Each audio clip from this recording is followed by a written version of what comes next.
Good evening, everybody. Myself, Dr. Basaraj C, working as professor in EC department in Cambridge Institute of Technology, Bangalore, is going to speak to you today on a session called DFT in Module 1, right, which is coming under DSP subject, where I am going to take this concept today. Let us discuss why do you need frequency domain sampling. What do you need this frequency samples in a signal processing, right? Now this is coming under VTU students under module 1 for 5th semester EC students specially and any other branch students also, right? This is my follow-up video 1 and previous at this video.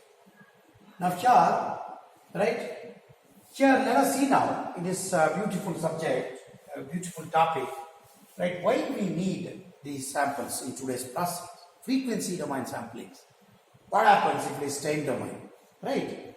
Now let us see that. For example, we know this. Here, when we take early, if we consider a time domain signal x of n, let us say 8 sequences, x of n discrete time sequence, right? X of n has 1, 0, 1, 0, 1, 0, 1, 0. 8 sequences, time domain sequences we'll see. Now how to convert this time domain into frequency domain is actually we cannot process, we will not get enough information if we process signals in time domain, right? Definitely we need frequency domain. Actually, we can analyze any signal better in frequency domain as samples instead of these 8 sequences. Frequency samples, 8 samples we need, right? And this concept first time told by Fourier, thanks to this man, right? For example, when you take up a signal x of n, right, this Fourier has given the transformations technique.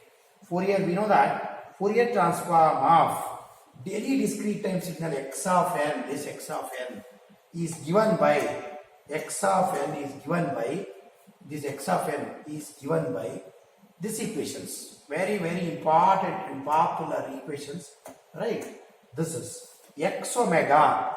X omega means frequency spectrum, frequency domain conversions of this x of n is equal to summations n is equal to minus infinity plus infinity x of n, your input x of n, your discrete time signals, time domain signals, into e power minus j omega n, exponential of minus j omega n theta line, right? This is the equations first time, right? After doing lots of iterations, this great man has given a transformations technique, right? Out of using this, we can convert time domain signals into frequency domain spectrum, frequency domain signals, right? Spectrum x of omega versus omega, x omega versus omega. When you solve this, you will get spectrum like this, x of omega spectrum, right? Now that is, right, first time given. There is a disadvantage. Advantage is in time domain we cannot process signals beautifully. We cannot, right, we can't separate noise from these signals, useful signals here in time domain if you process. If it is only one channel, earlier like Doordarshan, only time domain analysis like signal systems is enough. But nowadays, with this many number of mobile cells, with this many number of channels, you cannot process or better analyze signals, right, if you process signals in time domain. Definitely we need frequency domain representations of that signals, frequency domain representations of signals. This concept first time given by long back by this great man. Now this is the beautiful equations. Now disadvantage of this Fourier transform is at that point of time we don't have, right, process. Nowadays digital process we are having. The disadvantage of this right equations is, for example, right, here x of n is discrete time signals. This x of n is discrete time signals. This exponential e power minus j omega n is nothing but it is like e power minus j theta, like cos theta. Basically it is minus j sin theta, right? E power minus j theta is nothing but exponential of cos and sin signals. That means if you multiply any signal x of n with cos and sin, you will get frequency equivalents of this time domain spectrum with signals. That's what given by these equations. But even then, it has some disadvantage. What is that? X of n is discrete time signals, right? Omega is frequency. It is continuous functions from 0 to 2 pi. For example, see this, x of n is discrete time signals, and your omega is, this omega is there now, this is continuous between 0 to 2 pi. This is continuous functions between 0 to omega is, this omega is continuous functions between 0 to 2 pi. Now, this means what? This means that even though your x of n is, your input is discrete, your its spectrum is x of omega is continuous. That means even though your input is x of n is discrete, your spectrum which you are getting from this Fourier transform equations is continuous. That is a disadvantage with today's processor, because see, in our lab we have such continuous functions is there, no such continuous spectrum cannot be evaluated using our digital processors. We have a process now from last 30 to 40 years, 50 years onwards, right? We have processors now, digital processor to process signals digitally. But continuous spectrum cannot be evaluated using this digital processor. Therefore, what we should do? That is a disadvantage of Fourier transform. That's why we are going for DFT. What is the DFT? Sampling. Fourier. That is why we are going for frequency domain sampling. That means you will sample this, right? You will go for sampling, frequency domain samples like this. Sample 1, sample 2, sample 3, sample 4, 5, 6, 7, 8 between 0 to 8. We can, instead of continuous spectrum, we have to do this as samples, frequency domain samples. When you once get samples, it is always as good as, it is very easy. Processor is the digital processor which will process fastly.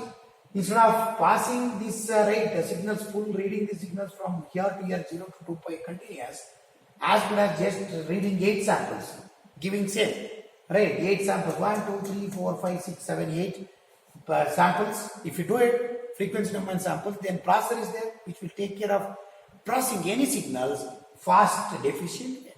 That's why we are going for frequency domain sampling, instead of continuous spectrum, Next is, and what we will do here, that's what I am saying, frequency domain sampling required. What we will do between 0 to 2 pi, how to do that sampling? Between 0 to 2 pi, instead of continuous between 0 to 2 pi, break that 2 pi by n. Consider it, let us say n samples are there in between 0 to 2 pi. Then just multiply what is that, x of 2 pi by n into k, if you do. That means substitute omega as 2 pi by n. N means, let's say 8. 2 pi by 8 into k. If you substitute at k, when k is equal to 0, you will get first sample.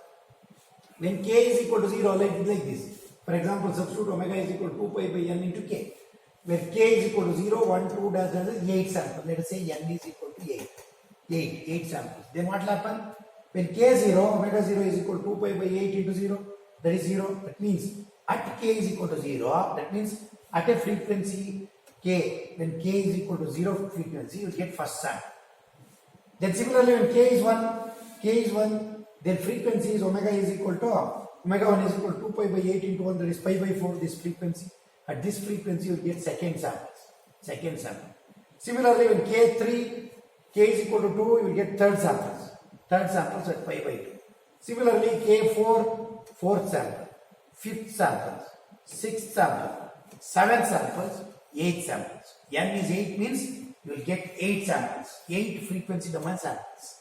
Now, that samples, if you process, you can analyze signals better, you can transmit this side better.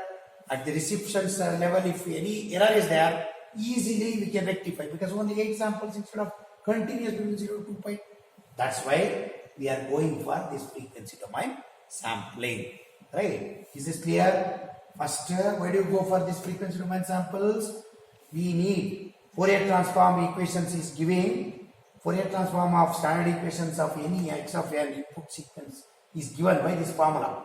x omega is equal to n is equal to minus infinity plus infinity, your time domain sequence x of n e power minus j omega n. Drawback of this equation is what? X of n is discrete, omega is continuous functions. This means even though x of n is discrete, its spectrum is, since it is continuous, its spectrum is continuous spectrum, which is very tough. Continuous spectrum cannot be evaluated using our discrete process, digital process in our lab. That's why what we have to do, to process signals using digital process, you have to sample this. Sample this is as a n samples. That's why we are going for this sampling, right? This is the importance of frequency domain sampling, right? It seems that's all this class. Next class we'll see derivations, how to get these frequency domain samples on, right? Derivations of getting frequency domain samples from the original signals x of n, we'll see. From the original signal x of n, we'll see in the next class, right? That's all it seems. Thank you. Thank you for patience.